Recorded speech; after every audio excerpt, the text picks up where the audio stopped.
हाँ जी, exercise 7.4 question number first, show that in a right angle triangle the hypotenuse is the longest side।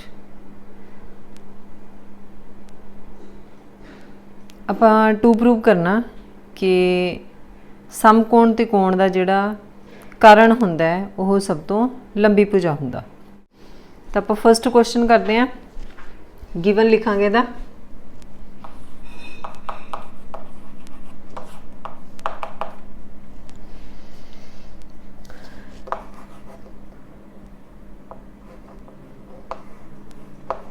a right triangle ABC in which angle C equal 90 degree. To prove करना, to prove देखो right triangle draw करते हैं इत्थे आपां, तो right triangle हो गई सी right angle लिखा मैं ते तुसीं जिहड़ा मर्जी लिख सकते हो, ठीक है। राइट एंगल है तो जिहड़ा मर्जी लिख सकते हो। इत्थे मैं लिख लैनी है ए बी, तो ये राइट एंगल हो गया। हुण राइट एंगल के ओपोजिट साइड है जिहड़ी हाइपोटेन्यूज हुंदा, तो मीनस आपां ए बी नूं ग्रेटर साइड प्रूव करना, लॉन्गेस्ट साइड करना। देखो ये लॉन्गेस्ट साइड ही हुंदी आ।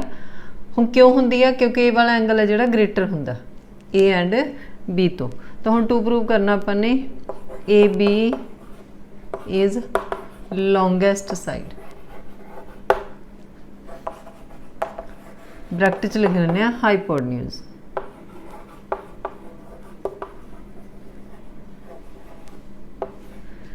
पंजाबी मीडियम समकोण त्रिकोण ए बी सी है जिस विच कोण C 90 degree. To prove A B सब तो बड़ी भुजा है, मीनस करण है जिहड़ा वो सब तो बड़ी भुजा हुंदा। प्रूफ देखो सिंपल जे क्वेश्चन ने, जिहड़ा कोण वड्डा हुंदा उहदी ओपोजिट साइड भी वड्डी हुंदी है। जे एंगल छोटा है, कोण छोटा है, तो उहदी ओपोजिट साइड छोटी हुंदी है। मीनस एंगल सी ग्रेटर होगा एंगल ए तो, ठीक है।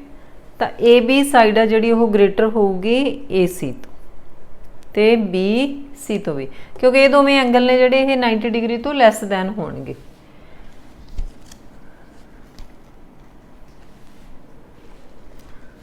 In triangle A B C angle C equal 90 degree, so angle A and angle B less than 90 degree.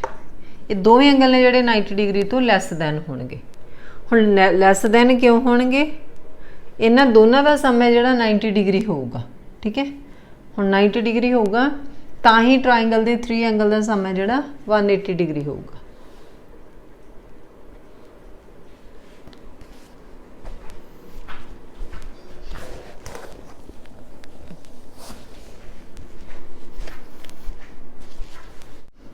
Angle C greater than angle A, ठीक है। तो हुण सी की ओपोजिट साइड किहड़ी है? A B. So A B greater than A की opposite side B C. तो इत्थे रीजन लिखना,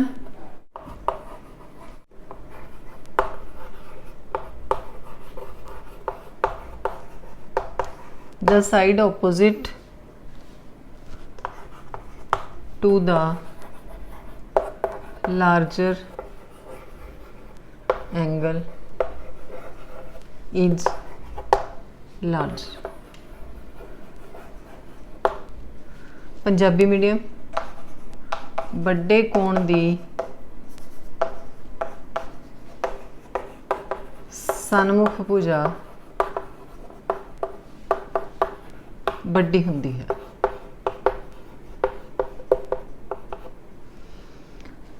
ठीक है, इनू तुसी 1 पॉइंट मार्क कर लेना। हुण सेम लिखना angle B angle C greater than angle B. हुण सी है जो भी बी तो ग्रेटर दैन है, so A B greater than हुण बी दी ओपोजिट साइड किहड़ी आ ए सी, ओपोजिट मतलब सन्मुख भुजा ए सी। तो सेम रीजन लिखना, इनू लिख लेना सैकेंड पॉइंट फ्रॉम 1 and 2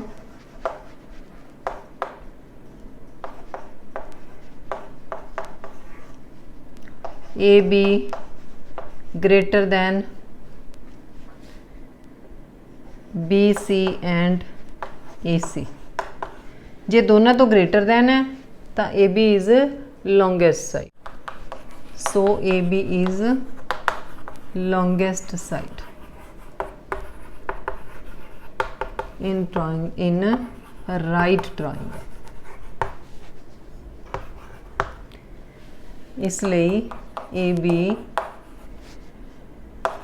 समकोण त्रिकोण दी सब तो बड़ी भुजा है।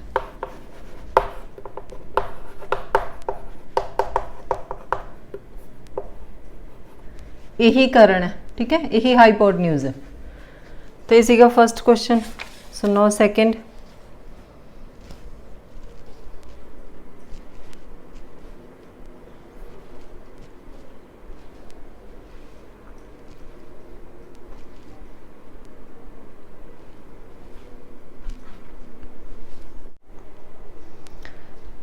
सेकंड क्वेश्चन है side A B and AC of triangle ABC are extend 2 point P and Q respectively. Also angle PBC less than angle QCB. Show that AC greater than AB. त्रिकोण ABC ਦੀਆਂ ਭੁਜਾਵਾਂ AB ਅਤੇ AC ਨੇ ਜਿਹੜੀਆਂ ਉਹਨਾਂ ਨੂੰ P ਅਤੇ Q ਤੱਕ ਵਧਾਇਆ ਗਿਆ ਕਰਮਵਾਰ, ਤੇ ਇਹਦੇ ਵਿੱਚ ਕੋਣ PBC ਹੈ ਜਿਹੜਾ ਉਹ ਐਂਗਲ QCB ਤੋਂ ਛੋਟਾ ਹੈ।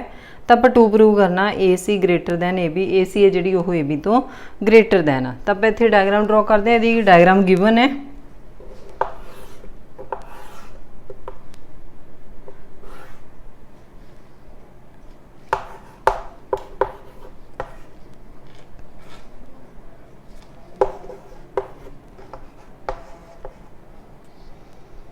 हुण तो क्वेश्चन च लिखा होया angle P B C less than angle Q C B, ये लैस दैन का साइन, ठीक है।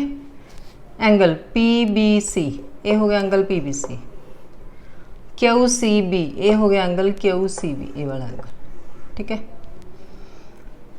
हुण जिहड़ा प्रूव करना वो है ने side A C greater than A B, A C side नूं ये वाली नूं ए तो ग्रेटर दैन प्रूव करना। देखो ए तो ग्रेटर दैन ता होगा जे ए वाला एंगल ग्रेटर होगा, ए एंगल ग्रेटर हो तो ये ओपोजिट साइड भी ग्रेटर होगी। तो गिवन लिखते हैं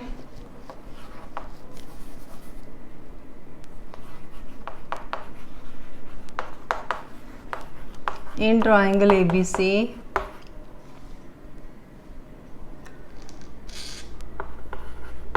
sides AB and AC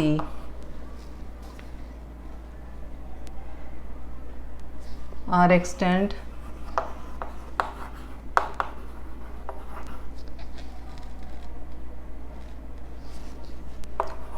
to point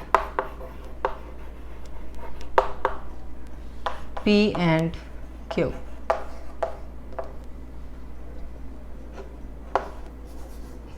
angle PBC less than angle QCB।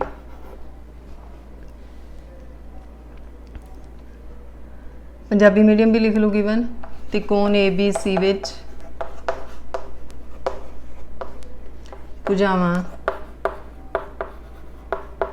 AB ਅਤੇ AC ਨੂੰ ਕਰਮਵਾਰ बिंदु P ਅਤੇ Q तक ਵਧਾਇਆ ਗਿਆ है।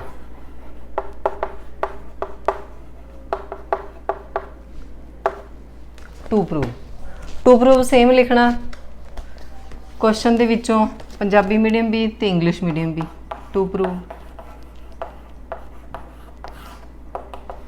टू टू प्रूव किया ए C greater than A B, A सी नूं ए बी तो ग्रेटर दैन प्रूव करना। तो हुण आपां लिखांगे प्रूफ। देखो प्रूफ करने तो पहला एक बार इनू समझ लेना, ठीक है। की करना है, एंगल पी बी सी है, पी बी सी, ठीक है। हुण एंगल पी बी सी है जिहड़ा ये एक्सटीरियर एंगल आ, तो की होगा जिहड़ा एंगल ए आ, ठीक है, तो जिहड़ा एंगल ए सी बी आ इनू आपां 1 ते 2 मार्क कर लैंदे 1 2, ठीक है। एंगल ए सी बी इनू 1 मार्क कर लिया। हुण एंगल ए ते plus angle 1 equal to angle P B C, मतलब कि इंटीरियर एंगल का सम हुंदा जिहड़ा वो एक्सटीरियर एंगल दे इक्वल हुंदा। सेम फिर इधरों लिखना angle A plus angle 2 equal angle Q C B, ठीक है। ये दोवें एंगल का सम ये इक्वल होगा, ये दोवें एंगल का सम ये इक्वल होगा। उस तो बाद 1 एंड 2 तो एक आ पॉइंट भी दिता होया पी बी सी एक less than Q C B, ये भी लिख लेना अपन ने। फिर इन्हों दोनों की वैल्यू पुट कर देनी आ। पी बी सी की जगह पर अपन ने एंगल ए ते 1 पुट कर देना, क्यू सी बी की जगह पर अपन ए ते 2 पुट कर देना। ये दोवें साइड ते आ, ए नाल ए हो जाऊगा कैंसल, 1 ते 2 रह जाएंगे। तो फिर आप जो प्रूव करना वही आ जाना, ठीक है। In triangle A B C angle A C B equal 1, angle A B C equal 2, ठीक है। इन्होंने आप 1 ते 2 मार्क कर लिया। हुण लिखते हैं angle A plus angle 1 equal angle P B C. तो इत्थे रीजन लिखना, नाले नूं 1 लिख लेने। Sum of interior opposite angle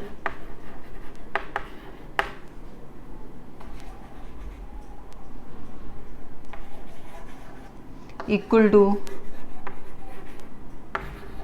exterior angle.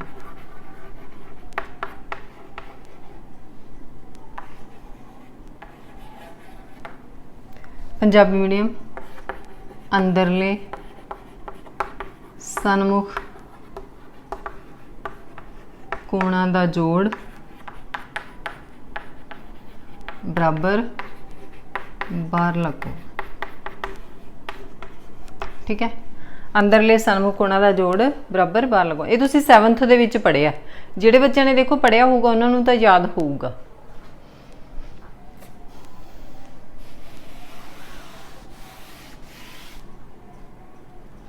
हुण सेम आप इधरों लिखना angle A plus angle 2, angle A plus angle 2 equal angle Q C B, Q C B इनू लिखना 2।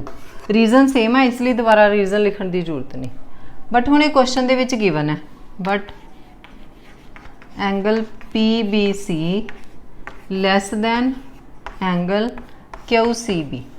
हुण आपां 1 एंड 2 तो की करना, इन्हां दी वैल्यू पुट कर देनी है। 1 तो वैल्यू की आ angle A 1 plus angle 1,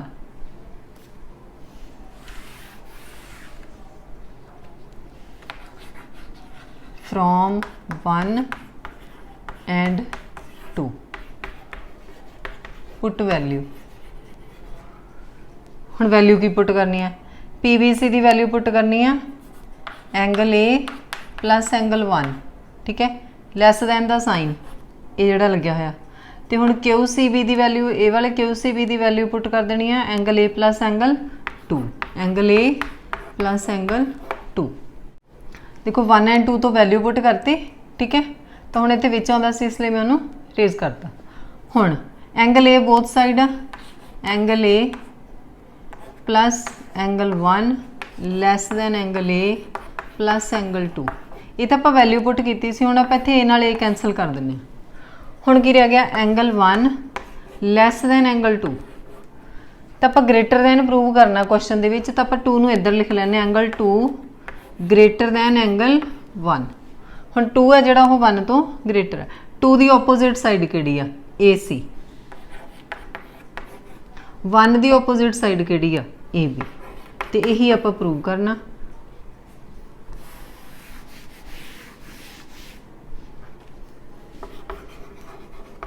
hence proved.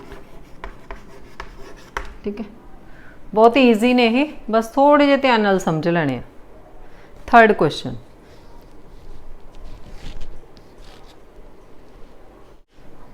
Third question की स्टेटमेंट आ angle B less than angle A, angle B less than angle A, ये एंगल ए तो छोटा, and angle C less than angle D, तो angle C angle D तो छोटा है। Show that की करना?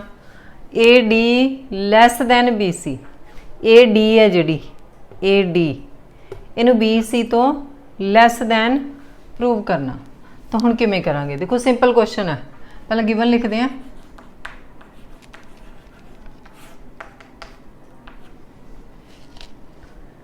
इन फिगर, बस गिवन यही है चित्र विच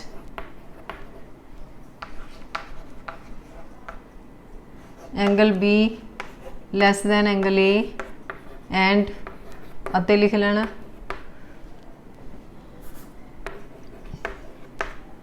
angle C less than angle D. हुण टू प्रूव लिख दें।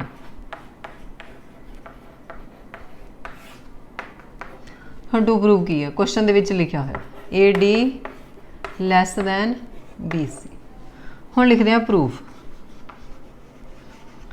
प्रूफ हुण की करना? पहले तुसीं फस्ट एंगल लिख लैनी है वाली A O B, in triangle A O B.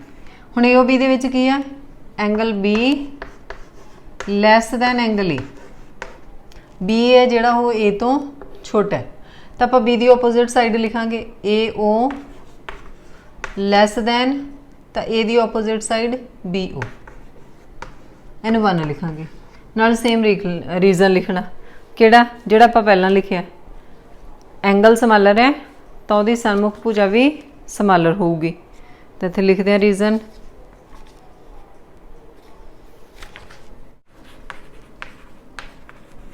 त्रिकोण विच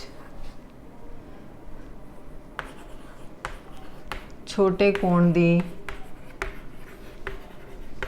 सन्मुख भुजा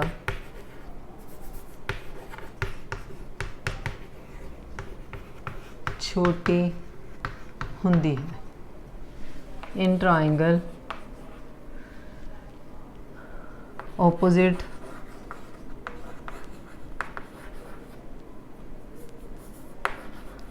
side of smaller angle is smaller. ठीक है, छोटे कोण की सन्मुख भुजा भी छोटी हुंदी है। हुण आपां लिखनी है वाली triangle in triangle D O C. हुण डी ओ सी दे विच की दिता होया सी क्वेश्चन दे विच? Angle C less than angle D, ये लिखा हुआ है ना, एंगल सी लैस दैन। देखो एंगल ते लैस दैन दे साइन का ध्यान रखना, इक्को जिहे नहीं बना देने। ठीक है, एंगल डी। हुण सी दी ओपोजिट साइड किहड़ी आ? सी दी opposite side O D, O D less than, D दी ओपोजिट साइड ओ सी, तो डी दी ओपोजिट साइड ओ सी।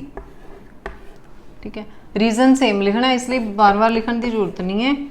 सो आप इनू देता मार्क करता इनू 2 from 1 and 2।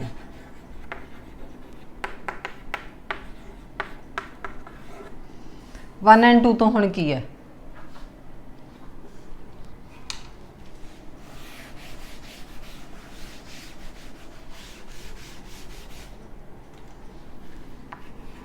by adding 1 and 2। हुण 1 ते 2 दी करांगे adding, A O plus O D less than दा साइन है, B O plus O C. ठीक है, जिहड़े लैस दैन तो इधर ने ओ डी ते ओ इधर प्लस करते, ਜਿਹੜੇ ਸਾਈਨ ਤੋਂ ਇੱਧਰ ਨੇ ਉਹਨਾਂ ਨੂੰ ਇੱਧਰ ਪਲੱਸ ਕਰਤਾ। ਹੁਣ ਦੇਖੋ AO ਤੇ OD ਨੂੰ ਪਲੱਸ ਕਰਾਂਗੇ, AOOD ਇਹ ਕੀ ਬਣ ਜੂਗੀ AD ਲੈਸ ਦੈਨ। BO ਤੇ OC ਨੂੰ ਪਲੱਸ ਕਰਾਂਗੇ, ਇਹ ਬਣ ਜੂਗੀ BC। ਹੁਣ ਇਹ ਆ ਗਿਆ AD less than BC, hence proved.